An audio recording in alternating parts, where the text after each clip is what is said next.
Alhamdulillahi Rabbil Alamin. Wassalatu wassalamu ala asrafil anbiya wal mursalin Nabiyyina Muhammadin wa ala alihi wa ashabihi ajma'in. Ashhadu an la ilaha illallah wahdahu la syarikalah wa ashhadu anna Muhammadan abduhu wa rasuluh la nabiyya ba'dah. Allahumma salli wa sallim wa barik ala Muhammad wa ala alihi wa ashabihi wa man tabi'ahum bi ihsanin ila yaumil qiyamah.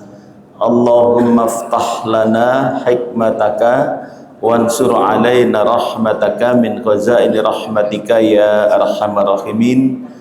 Rabbis shrah li sadri wa yassir li amri wahlul 'uqdatam min lisani yafqahu qawli.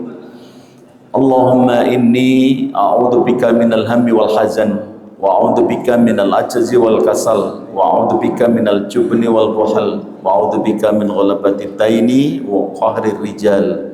Allahumma inni as'aluka tsabata fil amri wal azimata ala rusdi wa as'aluka syukra nikmatik wa as'aluka husna ibadatik wa as'aluka qalban saliman wa as'aluka lisanan sadiqan wa as'aluka min khairi ma ta'lam wa na'udzubika min syarri ma ta'lam innaka antal alamul ghuyub. Rabbi zidni ilma wa wasyili fi rizqi wa barik li fi ma razaqtani waj'alni mahbuban fi qulubi ibadika wa azizan fi uyunihim waj'alni wajihan fi dunya wal akhirah wa minal muqarrabin ya kathiran nawali ya hasanal fi'ali ya qaiman bila zawalin ya mubti'an bila mithalin falakal hamdu walakal mintu walakas syarafu ala kulli halin. Marilah kita senantiasa bersyukur kehadirat Allah Subhanahu wa taala dengan banyak-banyak mengucapkan kalimat. Mari kita ucapkan bersama-sama alhamdulillahi rabbil alamin. Mudah-mudahan kita termasuk hamba-hamba Allah yang pandai bersyukur sehingga Allah senantiasa menambah nikmatnya dalam kehidupan kita ini, utamanya adalah nikmat iman dan nikmat Islam. Sudah sering saya sampaikan di sini bahwa tanda-tandanya seseorang yang mendapatkan nikmat iman dan nikmat Islam dalam kehidupannya ini ditanamkan dalam diri seseorang satu sifat apa kemarin? Tambah suwe, tambah yakin, tambah suwe, tambah rajin. Insya Allah. Para jamaah sekalian, kita lanjutkan kajian kita. Masih membahas tentang ini akhir dari surat Al-Fatihah. 2 minggu yang lalu kita telah membahas tugas kita sebagai seorang hamba Allah atau fungsi kita sebagai seorang hamba Allah yang kemarin sudah kita sampaikan ada 10. Siang hari ini kita akan membahas tugas kita sebagai seorang anggota keluarga. Fungsi kita sebagai anggota keluarga. Dulu sudah pernah saya sampaikan, salah satu cita-cita terbesar Kiai Jemaah Dahlan itu adalah menjadikan seluruh sendi kehidupan berlandaskan pada nilai-nilai ajaran agama Islam, ya. Kehidupan pribadi, keluarga, masyarakat, berbangsa, bertetangga, bermasyarakat, berbangsa dan bernegara. Ada 6 itu nanti, ya. Nah, kita hari ini akan membahas fungsi kita sebagai anggota keluarga. Peran sebagai anggota keluarga untuk mewujudkan keluarga sakinah, yaitu keluarga yang diliputi dengan suasana kedamaian, ketentraman. Jadi sebagai warga Muhammadiyah, keluarga kita ini harus keluarganya yang sakinah, yang mawaddah warahmah, dan kebahagiaan hidup dunia dan akhirat. Ini yang harus kita capai di situ. Jadi dalam berumah tangga ini kita harus bisa mewujudkan keluarga yang sakinah, mawaddah, warahmah fid dunya wal akhirah, yang diridhoi oleh Allah dan dilandasi dengan rasa saling menyayangi dan menghargai dengan penuh rasa tanggung jawab sebagai anggota keluarga. Nah, jadi kalau kita ini rumah tangga kita harus bisa mewujudkan tadi itu.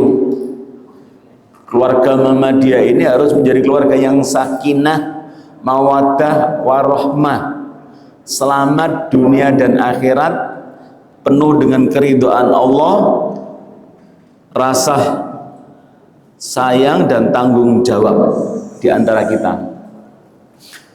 Menurut Rasulullah SAW, dalam salah satu hadisnya Rasulullah menyatakan begini, arba'atun aflahatkum, 4 hal yang membuat manusia itu hidupnya bahagia atau rumah tangganya bahagia. Ini menurut Rasulullah. Kalau yang tadi saya sampaikan adalah menurut Al-Quran dalam surat Ar-Rum ayat 20 ya. Wa min ayatihi an khalaqalakum min anfusikum azwaja litaskunu ilaiha wa ja'ala bainakum mawaddatan wa rahmah inna fi dzalika laayatil liqaumi yatafakkarun. Nah, ada salah satu hadis Rasulullah yang menyatakan itu, arba'atun aflahatkum, 4 hal yang membuat orang itu hidup rumah tangganya bahagia. Kata Rasulullah, pertama adalah al-imra'atun solihatun. Nomor 1, rumah tangga itu bahagia kalau istrinya itu solihah dan suaminya solihin, gitu. Itu jadi solihah dan solihin, kan soleh maksudnya itu gitu. Tidak hanya wanitanya. Saya soalnya pernah diprotes sama Bu Gubernur, Pak Solihin, kenapa rumah tangga itu harus wanitanya yang solihah? Ya enggak, wanitanya solihah, suaminya solihin, dia bilang gitu. Nah, wanita yang solihah itu menurut Rasulullah, kalau dalam Al-Quran cirinya hanya 2 wanita solihah itu, fas-solihatu qanitatun khafidhatun lil ghaibi bima khafidallah. Wanita yang solihah itu dalam Al-Quran cirinya 2, taat dan bisa menjaga dirinya ketika suaminya tidak ada di rumah. Jadi taat itu fas-solihatu qanit dan khafidhatun lil ghaibi bima khafidallah, bisa menjaga dirinya, bisa menjaga hartanya ketika suaminya tidak ada. Menurut hadis Rasulullah, wanita solihah itu juga ada cirinya 4. Wanita solihah itu, pertama adalah in amaroha atau athu. Wanita solihah itu wanita yang kalau diperintah itu taat. Itu wanita yang solihah. Ibu-ibu melihat saya enggak, jadi begitu. Yang kedua adalah inna dhara ilaiha sarrathu. Kalau dilihat itu menyenangkan, ya menyenangkan. Nah, ini yang ketiga, ini agak unik ini, wa in abarrat ilaiha wa in aksama alaiha abarratu. Kalau digilir itu menggairahkan. Ini bahasa hadisnya Nabi begitu. Ya, ya. Wa in aksama alaiha abarratu. Kalau digilir itu menggairahkan. Nah, yang keempat, wa in ghaba anha bimaliha wa nafsiha. Kalau suaminya tidak ada, dia bisa menjaga hartanya dan bisa menjaga jiwanya. Itu wanita yang solihah. Kalau laki-laki yang solihin, ya tadi itu, ya ar-rijalu qawwamuna 'ala nisa bima faddalallahu ba'dahum wa bima anfaqu min amwalihim. Nah, di situ. Kalau laki-laki juga cirinya 2, itu laki-laki yang baik. 1 bisa menjadi pemimpin, yang kedua bisa memberi nafkah, mencukupi nafkah. Laki-laki itu. Jadi nomor 1 tadi itu ya menurut Rasulullah tadi itu. Imro'atun solihatun. Yang kedua, wanita yang solihah, rumah tangga itu akan bahagia kalau yang kedua cirinya adalah wa waladun halimun, punya anak yang taat, yang nurut. Ya, anak yang nurut. Nah, mengapa? Anak ini penting. Ya, anak ini penting. Oleh karena itu, anak ini harus dijadikan sebagai anak yang baik. Bagaimana cara menjadikan anak yang baik? Al-Quran juga sudah memberikan cara. Kalau ingin anaknya baik, caranya cuma dua. Nanti dibaca dalam surat An-Nisa ayat 9. Wal yakhsal ladzina law taraku min khalfihim dzurriyyatan di'afan khafu alaihim falyattaqullaha wal yaqulu qawlan sadida. Itu ya.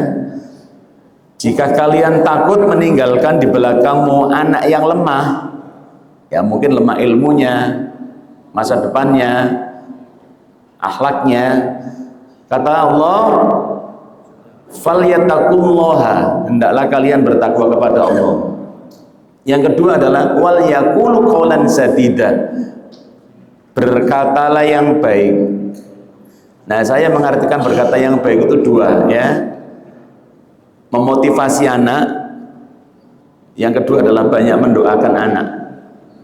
Anak itu harus dimotivasi, jangan sampai dihukum. Nah, itu ya. Jadi cirinya rumah tangga bahagia itu. Nomor satu tadi apa? Istri yang solihah. Yang kedua, anak yang taat, anak yang nurut. Wa waladun halimun.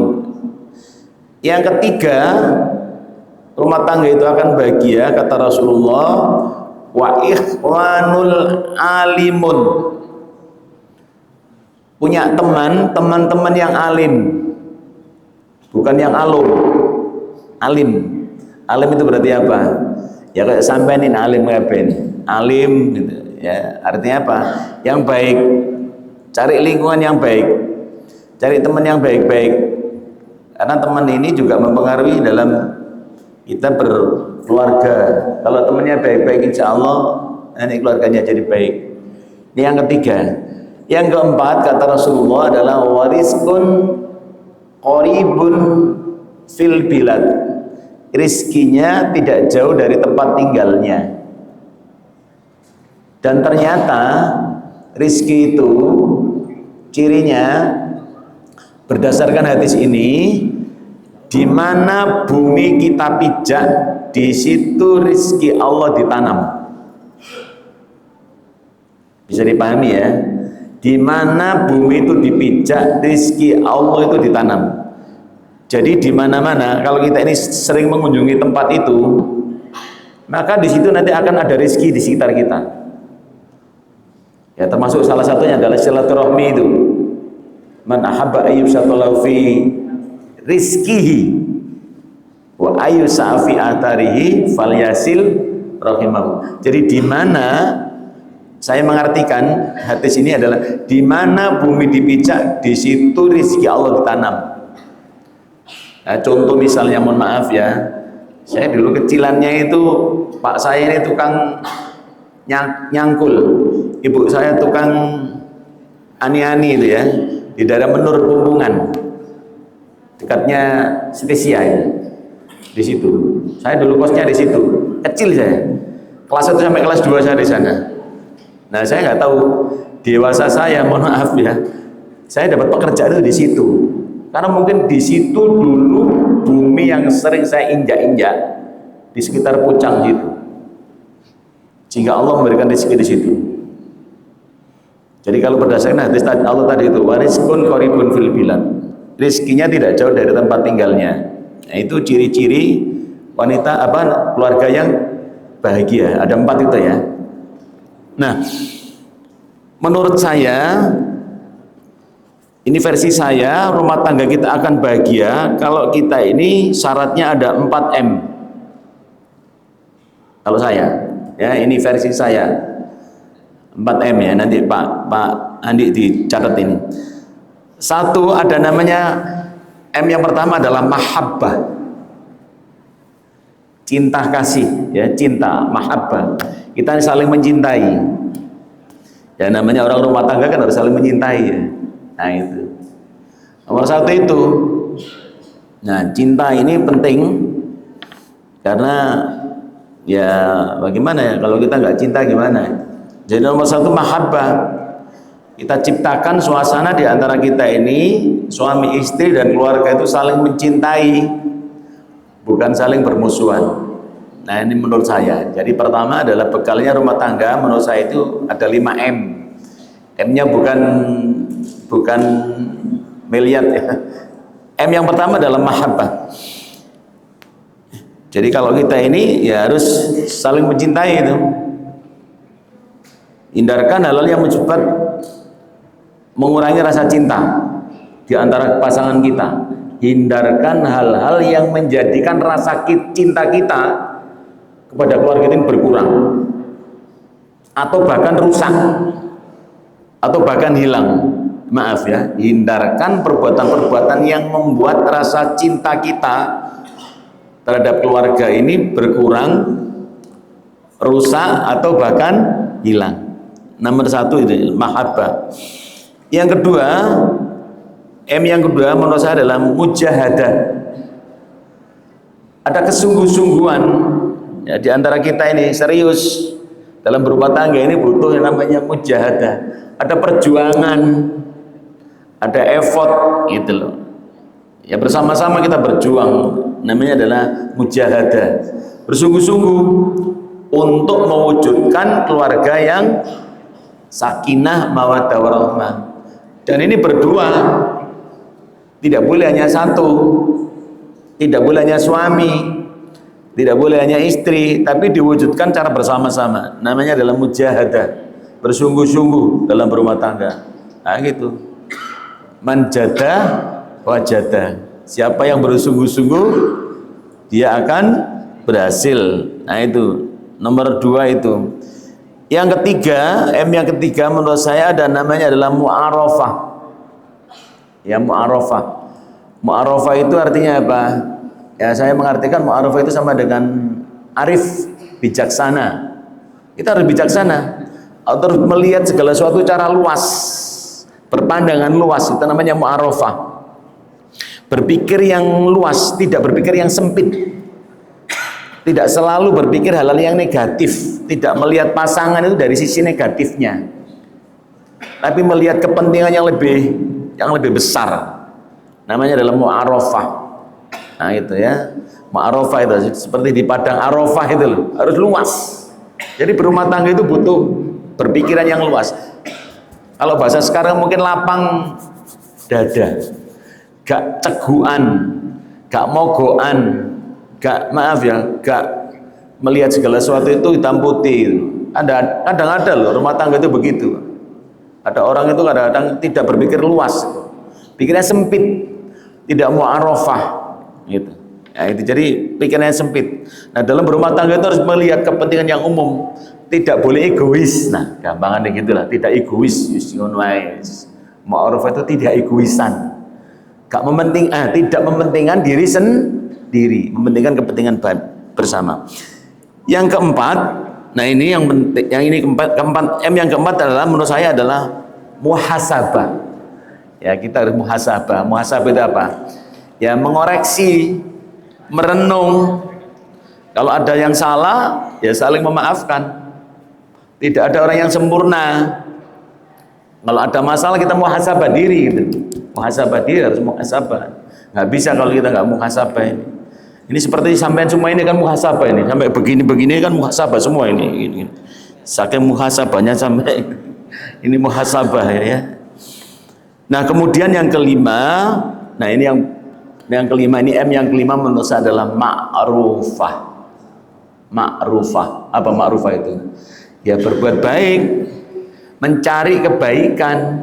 Rumah tangga itu yang mencari kebaikan. Kita ini artinya apa? Apa yang kita kerjakan bersama-sama ini insya Allah adalah merupakan kebaikan.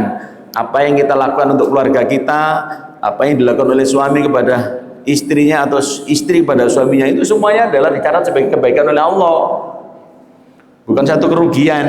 Dan itu adalah sebagai satu memberikan nafkah, itu adalah ma'ruf, itu kebaikan.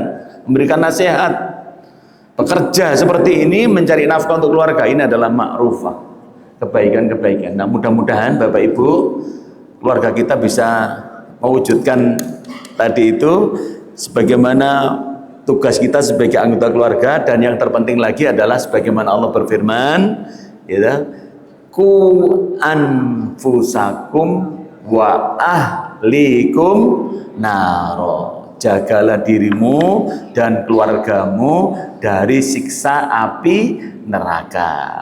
Demikian Bapak Ibu, mudah-mudahan sedikit yang bisa saya sampaikan ini bermanfaat. Kurang dan lebihnya mohon maaf. Mari kita akhiri dengan baca doa kafaratul majelis. Subhanakallahumma wa bihamdika asyhadu an la ilaha illa anta astaghfiruka wa atubu ilaik. Nasrun minallah wa fathun qarib, basyiril mu'minin. Wassalamualaikum warahmatullahi wabarakatuh.